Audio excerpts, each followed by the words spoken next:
북한은 적대적이고 표준적인 두 개의 국가관계를 공식화한 후 최선희 외무상 주재의 대남 대적 일꾼 협의를 진행했습니다. 대남 정책 전환 관철을 위한 대적 부문 일꾼 권비 모임도 진행했습니다. 새로운 통일정책 정립과 영토 평정을 위한 군대의 군사활동에 보조를 맞추는 문제를 논의했다고 밝히고 있습니다.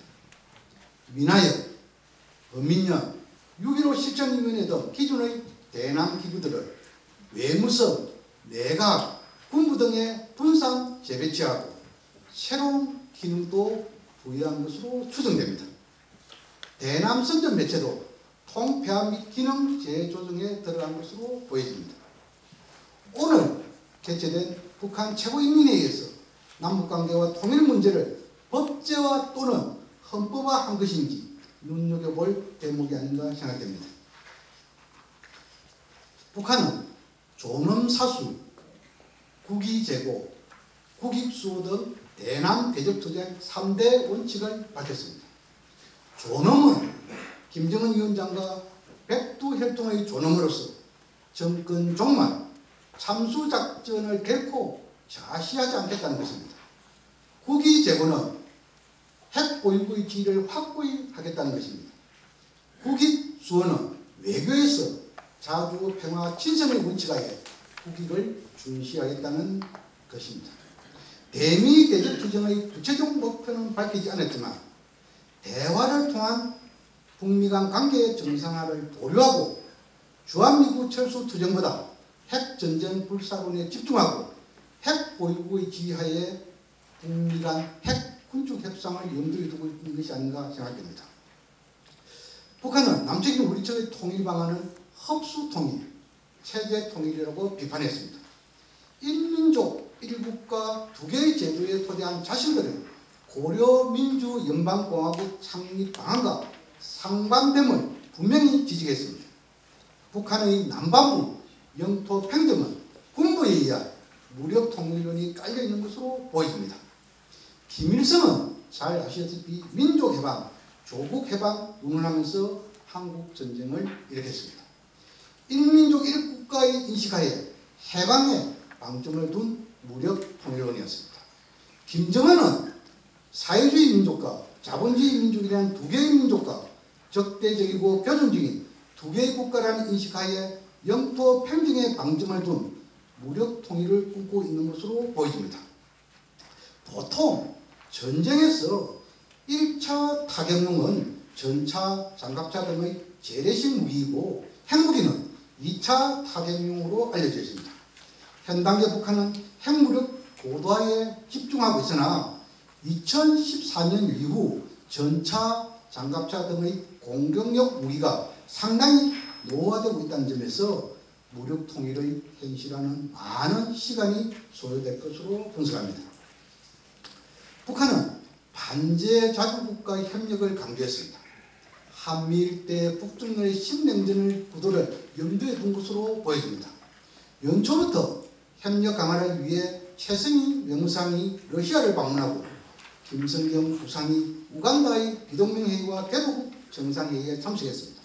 그러나 지진 피해를 본 일본 기시다 총리에게 각하한 극종친을 쓰면서까지 위로전을 보냈습니다. 일본을 때론 신냉전 구도로 활용하고 때론 한미 협력을 와해시키려는 이중 전략이 내포된 것이 아닌가 생각해 봅니다. 북한의 두 개의 국가로 교전 국가와 화해 통일 불가 프레임 설정은 다목적의 의도가 있는 것으로 분석합니다. 한미의 핵공조, 미 전략자산 한반도 전개, 윤석열 정부의 대북 강경책 등 대북 위협을 지속 강조함으로써 핵미사일 개발 등 5대 국방사업 관철을 위한 맹분 확보의 의도가 담긴 것으로 보여집니다. 국제정세를 보더라도 대남-대미 관계 개선보다는 대남-대미 강대강 기조 유지 및 중너의 사회주의 연대가 국익에 부합하다는 자체 판단이 깔려있는 것으로 보여집니다. 화해협력 모두의 전환보다는 교전 국가와 무력 통일로 등 대립구도 형성이 주민 통제에 더 용이하다는 인식도 있지 않을까 생각해 봅니다. 올해 우리 총선과 미국 대선 등의 정치 일정을 감안하여 기조 변화보다는 긴장 구조를 통해 자신들의 존재감을 과시하고 영향력 확대를 통해 주도권을 확보하려는 의도도 있는 것으로 보여집니다. 2024년도 한반도 정세는 먹구름입니다. 먹구름의 신호는 연초 서해 완충구역 일대에서의 맞대응 포격 훈련과 지난 14일 북한의 극초음속 중장거리 탄도미사일 시험 발사에 잘 나타났습니다. 3월과 8월 한미 군사훈련, 4월에서 6월까지 꽃게철을 맞아 서해에서의 무력시, 11월 미국 대선을 앞두고 대미 협상력 및 주도권 제고를 위해 북한의 무력시 수위는 상당히 높아질 것으로 예상됩니다.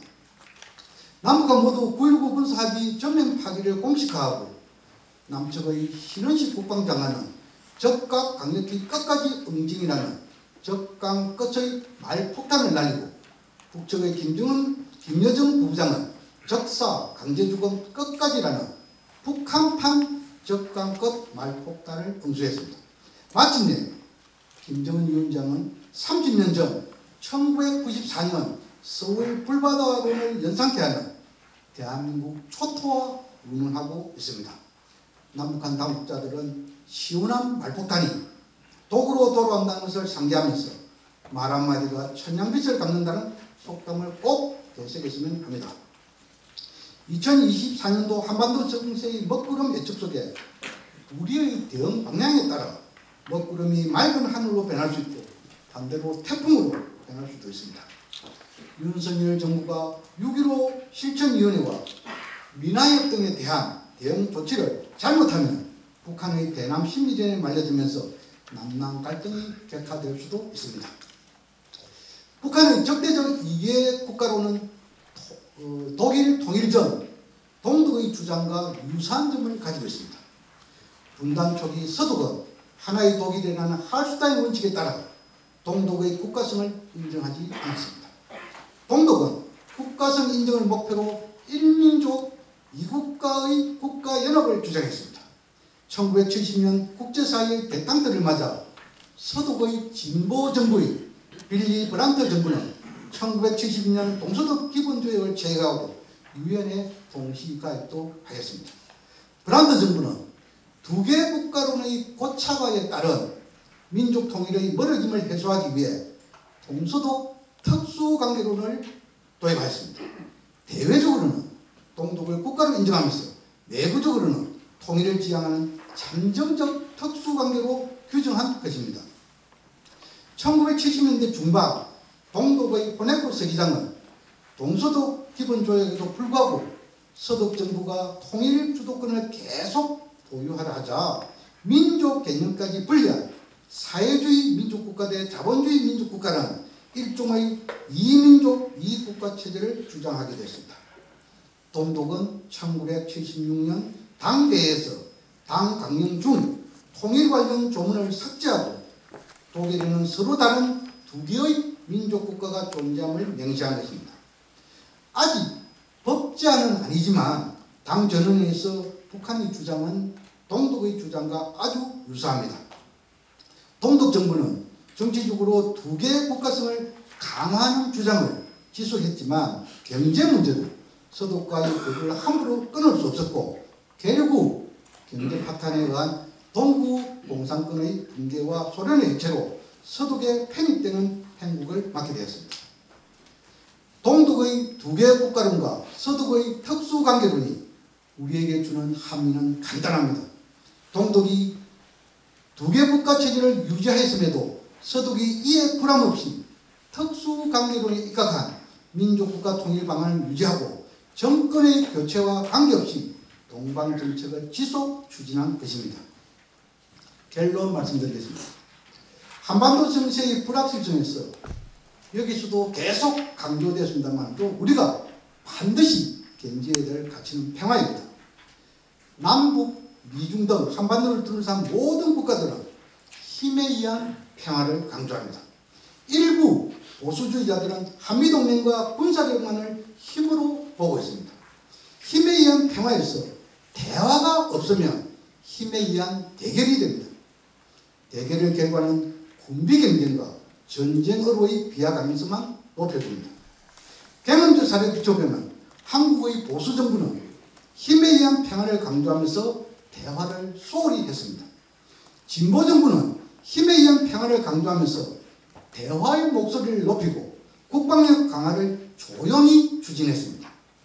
국방력 강화 집회에 있어 보수의 이명박 박근혜 정부보다 진보의 노무현 문재인 정부가 더 많이 투자하고 더 국방력이 강화되었다는 것이 팩트입니다. 미국의 저명한 군사력 평가기관인 글로벌 파이어 파워 평가에 잘 나타나 있습니다.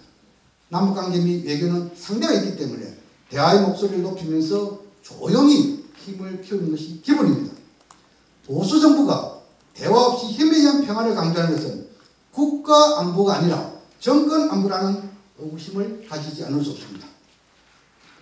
대화를 강조한 김대중 정부 시기 두 차례의 연평해전이 있었습니다.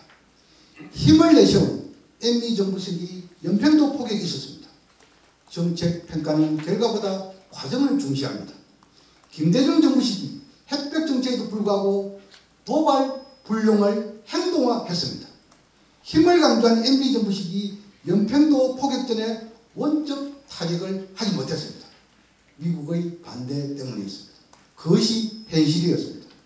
80년대 서독의 보수 지도자인 헬무트 콜 수상이 이전 진보 정권이 내세웠던 동방정책을 개성했습니다. 동방정책은 상호 존중과 교류협력이 핵심이었습니다. 콜 총리 초기 동방정책 개성에 대한 보수 세력의 많은 비판이 있었습니다. 동방정책의 지속적인 추진으로 동서들이 평화롭게 통일되었습니다. 서독은 1990년 동서독 통일을 결과론적인 흡수 통일이 아니라 과정론적인 평화 통일이라고 강조하고 있습니다. 분단국가에서의 평화정책이 해답입니다. 우리는 남북기본합의서 국가 간 통일을 지향하는 잠정적 특수관계론을 지속 경지해야 합니다. 민주공동체 통일 방안을 토대한 단계적 통일로 나아가야 합니다. 한반도 비핵화라는 정책적 목표를 절대 포기해서는 안 됩니다. 북한과의 대화를 끊임없이 시도하고 대화의 장애물들을 포괄적이고 동시적으로 제거해 나가야 합니다. 이 과정에서 비핵화 협상과 함께 남북한 평화연대가 징계되어야 하고 북일 관계 정상화를 위한 수교 협상도 진행되어야 합니다. 이러한 노력들이 진지하고 일관성 있게 정리될 때 남북 간 신뢰가 형성되고 항구적인 평화로 발전될 수 있습니다. 시간이 다 됐기 때문에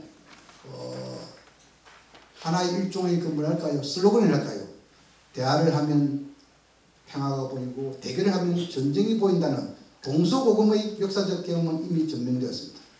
한반도 평화포럼을 중심으로 평화를 향한 지식인들과 시민사회의 노력이 더 절실한 점을 강조하면서 발제를 마치도록 하겠습니다. 고맙습니다. 감사합니다. 아주 명확한 아주 명강의였습니다. 우리 고유한 교수님 코멘트 부탁드립니다. 네, 감사합니다. 들으신 대로 허영진 총장님이 전반적인 내용들을 다 언급을 하셨기 때문에 저는 이제 그 토론을 좀 한정해서 할까 하는데요.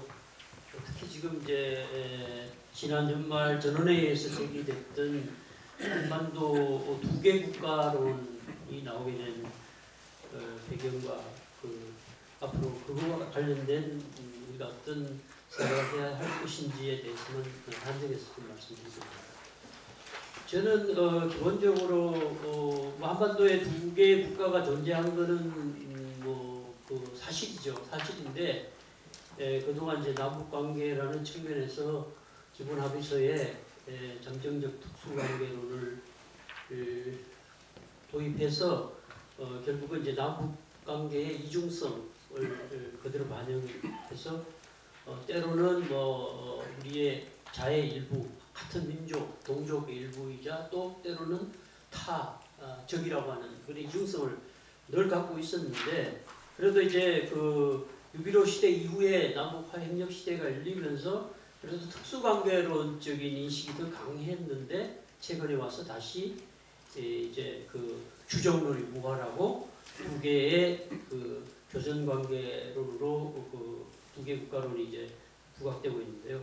저는 최근의 기점에서 봤을 때 이게 부각된 것은 하노이 노딜 이후에 북한이 그 남측 정부의 대응에 대한 불만, 그게 기본적으로 깔려 있다. 그 예를 들면 이제 그 2000년 6월에 김여정 담화에서 대남 관계를 대적 관계로 한다 할 때 이미 정리를 그때 한 것 같아요.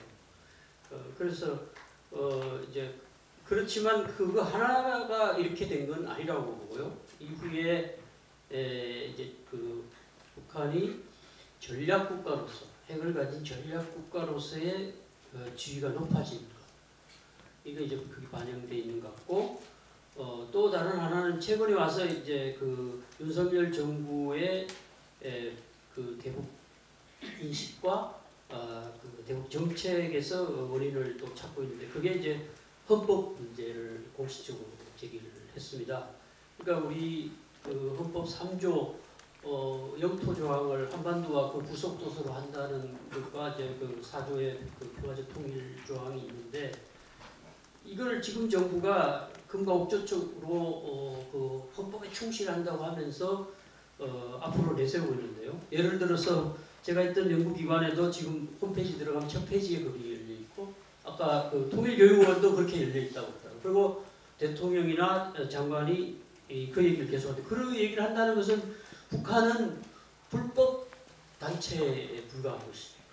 그러니까 지금 남쪽 정부가 자기를 불법 단체, 반국가 단체로 규정하는 상황이라면 받아들일 수가 없다는 것이 되겠죠. 그래서 자기 스스로는 자주성이 실현된 핵을 가진 전략국가이고, 우리 남쪽 대한민국은 대한민국 민족도 아니고 족속이라고 표현하면서 식민지 졸개라는 표현을 쓰고 있습니다. 그러니까 자주성이 실현되지 않은 미국의 식민지의 졸개들이라고. 그러니까 그 대화의 상대로 인정할 수 없다는 얘기인 것 같습니다. 그래서 이제 지금 나오고 있는데, 그러면서 이제 뭐 교전 관계 이런 얘기를 쓰는데, 그건 결국은 정전 협정상 남북한은 교전 관계 있잖아요. 지금도. 그러니까 이제 결국은 그동안 그 남북 관계를 진전시키면서 북한이 원하는 적대 관계 해소와 관련되는 정전 협정을 평화협정으로 바꾸는 문제.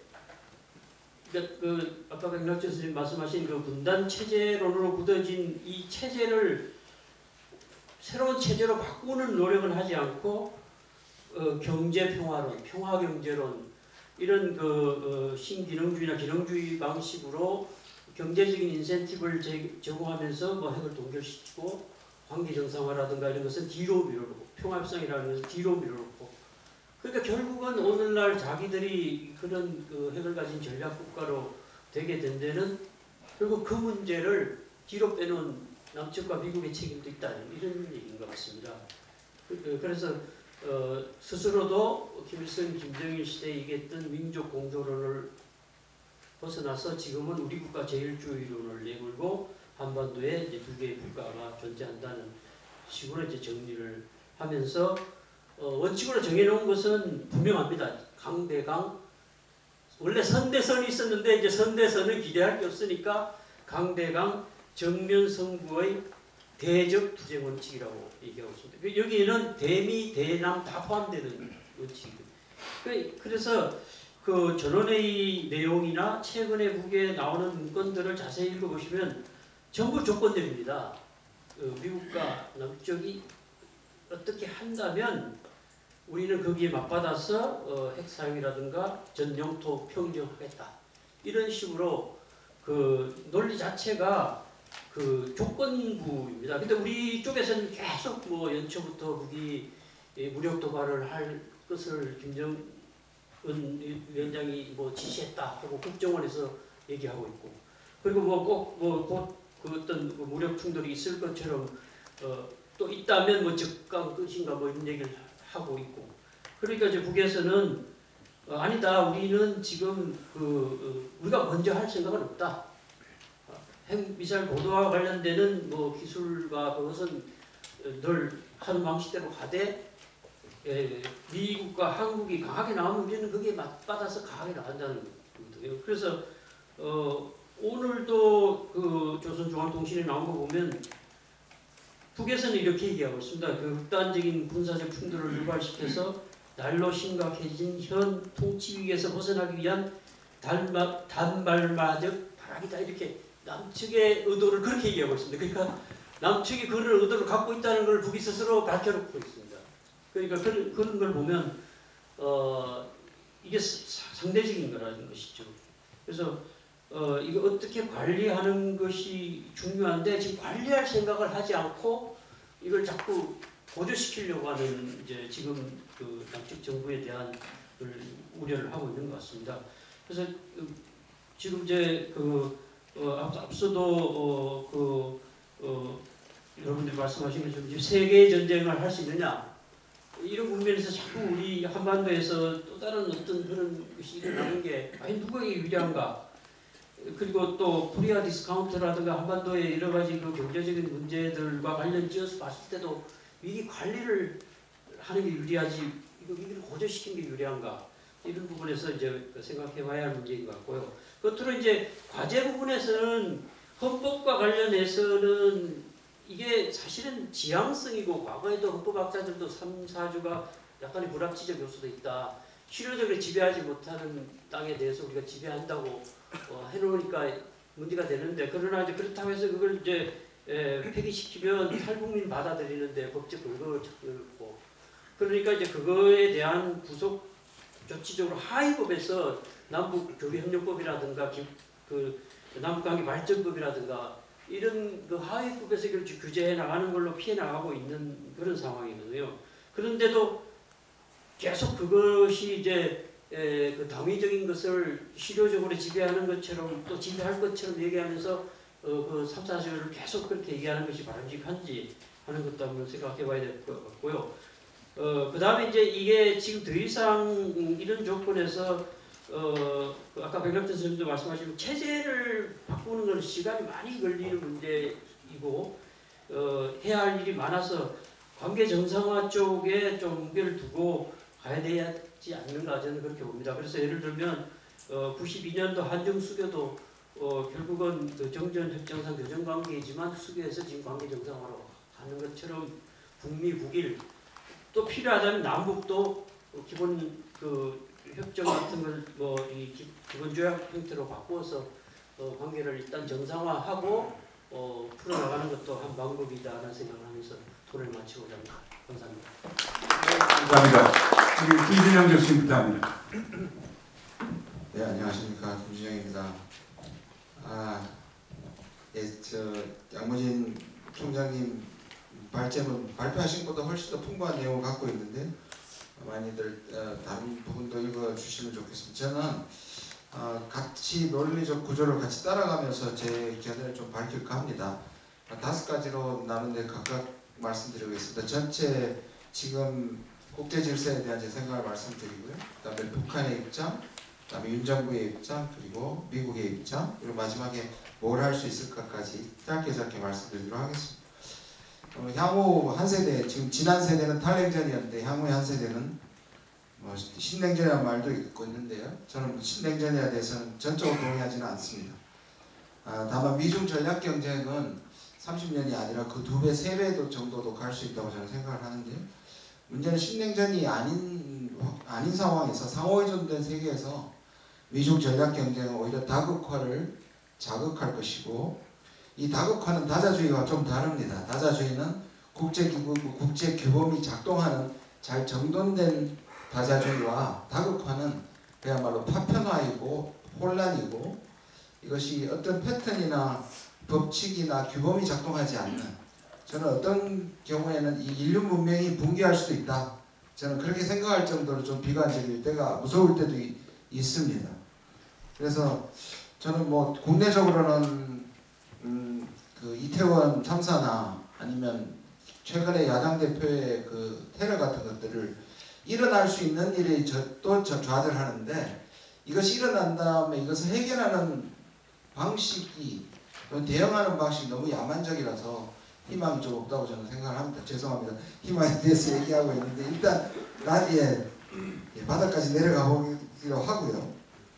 그래서 인류 문명 자체가 붙게 될 수도 있다고 생각하고, 이건 기후 변화도 마찬가지고 글로벌 가버넌스라는 것이 더 이상 작동하지 않는 것 같고, 국제기구가 존재 이유를 거의 사라진 것 같고, 그 팍스 아메리카나 체제도 더 이상 유효하게 작동하지 않는 것 같습니다.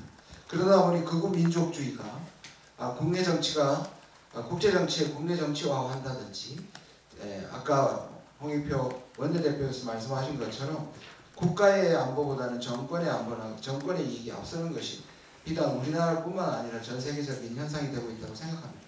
여기에 대해서 그럼 두 번째, 북한은 어떻게 생각하느냐. 북한은 2022년 말부터 후반부부터 이것을 신냉전으로 규정합니다. 북한한테는 그야말로 희미한 평화를 하는 국가의 대표적인 국가가 사실은 북한이고 이스라엘이죠. 그 윤 정부가 카피를 하는 건데요. 북한은 힘을 통한 평화이기 때문에 지금의 대외 환경이 북한으로서는 단기간에서는 가장 유리한, 최근 한 20년간의 가장 좋은 환경을 만났다고 저는 생각을 합니다. 2017년, 18년에 한반도 평화 프로세스 때는 북한이 헷갈릴 수 있었다고 생각합니다. 북한이 힘을 통한 평화라는 기본적인 핵 개발은 동결시킨 상황에서 평화를 통한 안보, 그건 사실 문정부가 통했고, 거기에 똑같은 무게 중심추는 아니었지만 좀 여기도 가능한 정도의 옵션으로 생각했다가 2019년에 그것이 이제 뒤통수를 맞고 나서 저는 그 이후에 북한이 다시 이런 기회를 남친이 맞지 못하게 될 것이라는 게 마치 예언처럼 계속 들립니다. 2017년과 2027년 사이를 보면 한반도가 지금 비슷하게 위기인데요. 2017년은 북한의 기본적인 위협 변수가 있었다면 그것을 같이 위기를 조장시킨 것이 미국이었습니다. 아시다시피 트럼프였고요. 대한민국은 거기에서 중재자 역할을 했었습니다. 중재자 역할도 하고 당사자 역할을 했던 것이죠. 지금은 오히려 미국은 영혼이 없고 뒤로 빠져 있고요. 오히려 이것을 남북이 조장시키는, 그래서 그때보다 훨씬 위험하다고 저는 생각을 합니다.